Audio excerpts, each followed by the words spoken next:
कौमी सलामती कमेटी का जो इजलास हुआ उसका एलामिया आ गया है और उसमें कुछ जो रेलिवेंट पोर्शन है मैं वो पढ़ देता हूँ।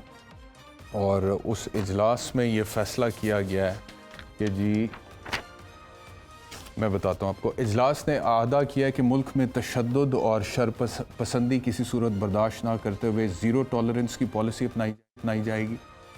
इजलास ने 9 मई को कौमी सतह पर यौम स्याह के तौर पर मनाने का ऐलान किया है। कौमी सलामती कमेटी के शुरका ने पाकिस्तान की मुसल्लह अफवाज के साथ मुकम्मल यकजहती और हमायत का इजहार किया।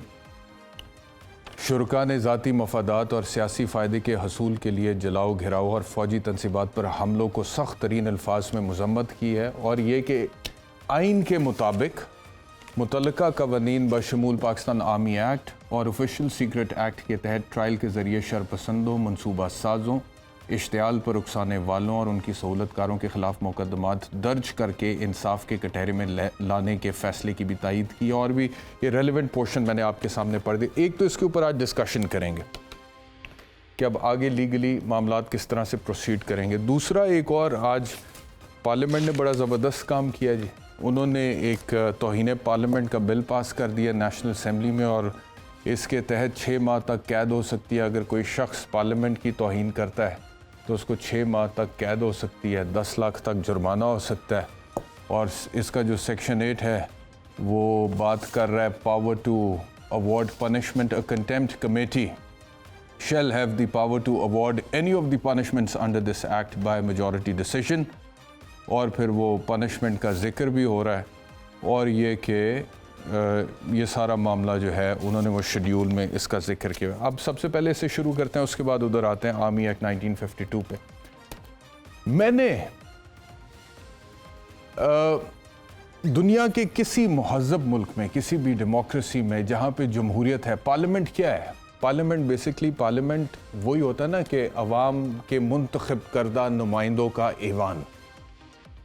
तो इसका मतलब है कि वहाँ पे जमहूरियत होती है और जहाँ पे जमहूरियत होती है वहाँ पे लोग वोट देते हैं, वोट मिलता है तो आप पार्लियामेंट में जाके बैठते हैं। अब आप पार्लियामेंट में जाके बैठ रहे हैं तो जो लोग हैं जिनके वोट से जाके आप अवामी नुमाइंदे बने हैं और MNA बने हैं, मिनिस्टर बने हैं या प्राइम मिनिस्टर बने हैं, अब वो आप पे अगर तनकीद करेंगे तो तौहीन पार्लियामेंट लगेगी।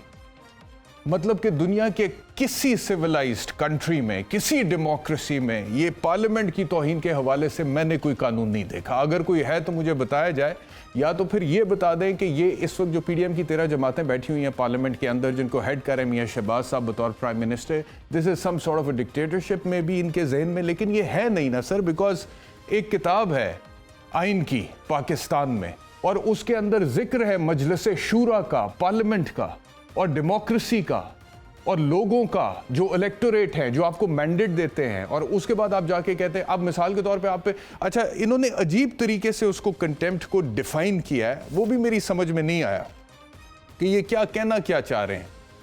और उसकी कंटेम्प्ट की जो डेफिनेशन है वो भी बड़ी अजीबो गरीब यहाँ पर लिखी गई है। Contempt and grounds of contempt, वो कहते हैं a person is guilty of contempt under this act if he is found to have wilfully breach the privilege of a member. यानी कि किसी भी पार्लियामेंट के मेंबर का कोई प्रिविलेज ब्रीच होता है। अब वो प्रिविलेज होता है कोई स्पेशल राइट, कोई खास हक जो उसका होता है वो ब्रीच होता है। कौन से हक की आप बात कर रहे हैं? पहले कौन सी हमारे अंदर सख्त है आपके हक को ब्रीच करने की, किसी स्पेशल राइट या प्रिविलेज को? A house or a committee which may include but not limited to the offences prescribed under the schedule. यानी कि अब मैं एक सहाफ़ी हूँ, एक एंकर हूँ, मेरा तो काम ही आप लोगों पे तनकीद करना है।